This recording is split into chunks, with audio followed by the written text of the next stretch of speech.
بسم اللہ الرحمن الرحیم۔ قابل قدر محترم ناظرین سامعین حضرات، آج ہم اس ویڈیو میں بتلائیں گے، یہ ذکر کریں گے کہ کون سے دن قربانی افضل ہے۔ کیا ایام قربانی میں رات میں بھی قربانی کرنا جائز ہے یا نہیں، اس کے بارے میں شریعت کا کیا حکم ہے۔ محترم سامعین حضرات، ہماری ویڈیو پسند آئے، اچھی لگے، لائک شیئر اور کمنٹ کریں۔ اگر آپ نئے ہیں اسلامک ویڈیو کے لیے، ہمارے چینل کو سبسکرائب ضرور کر لیں اور بیل آئیکن کا بٹن ضرور دبائیں تاکہ ہماری ہر نئی ویڈیو کا نوٹیفیکیشن آپ تک پہنچ سکے۔ تو چلیے عرض کرتے ہیں کہ کون سے دن قربانی افضل ہے۔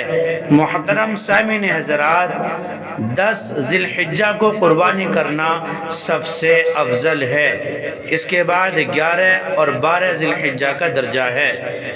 قربانی کا اصل وقت 10 ذی الحجہ کی صبح صادق سے شروع ہو کر 12 ذی الحجہ کے سورج غروب ہونے تک، سورج چھپنے تک رہتا ہے۔ البتہ جس بڑی آبادی میں عید کی نماز ہوتی ہے، وہاں نماز عید الاضحیٰ کے بعد ہی قربانی درست ہوگی، اور جہاں نماز عید جائز نہ ہو، جیسے چھوٹے گاؤں و دیہات، تو وہاں صبح صادق کے فوراً بعد سے قربانی درست ہے، قربانی کرنا جائز ہے۔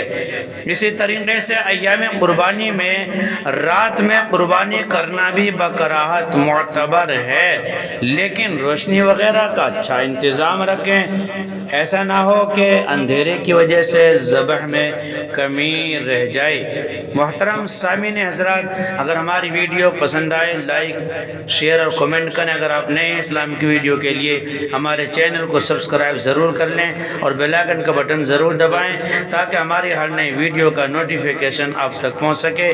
فقط والسلام، اللہ اعلم بالصواب۔